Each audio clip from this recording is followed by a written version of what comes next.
Welcome to the Historically Accurate Princess Dances. Today we're looking at Miss Fischer and the mystery of how to dance the Valentino Tango. So take an adventure, a dance adventure with us for the Valentino Tango. Remember to like and subscribe to our line below and check out all our videos at www.adventuresindance.com.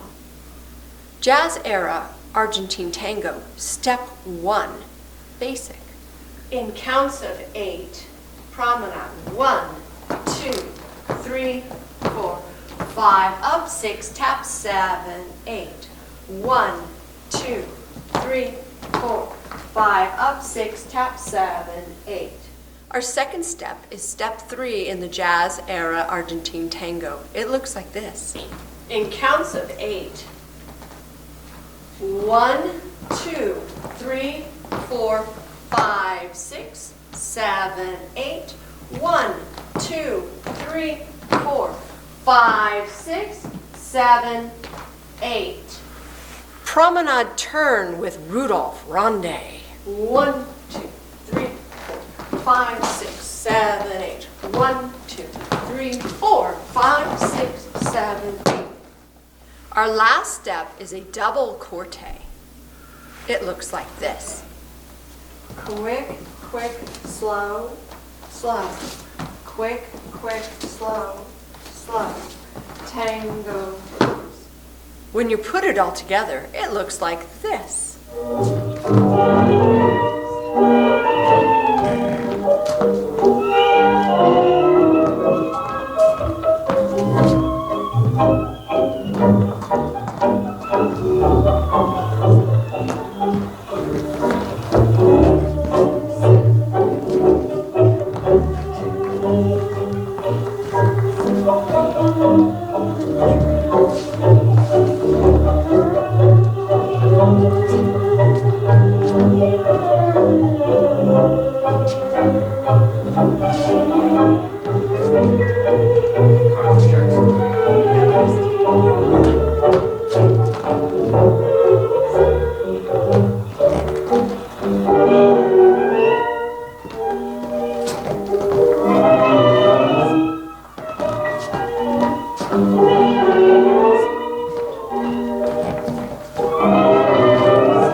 Miss Fischer made her way through 1920s jazz clubs fighting crime.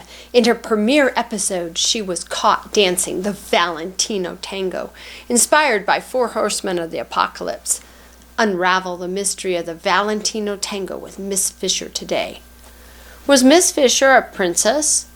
Do you know that Pyrene was a princess? In the movie Miss Fischer and the Crypt of Tears, Pyrene is married to the Maharaja. Maharaja is the Avalar ruling house of India. That makes Pyrene Fischer an Indian princess.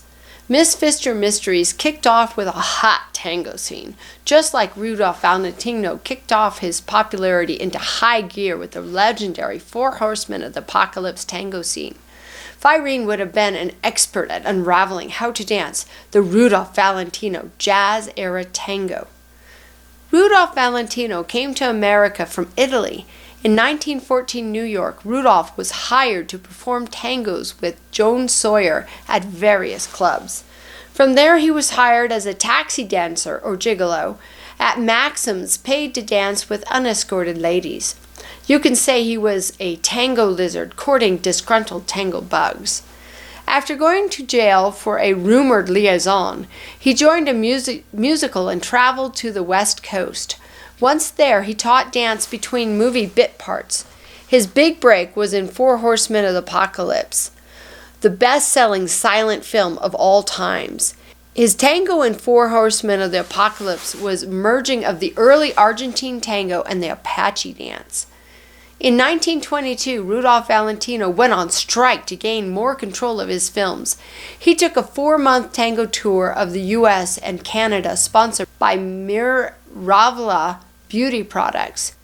He and Natasha wowed audiences with their tango, spreading its popularity across the continent.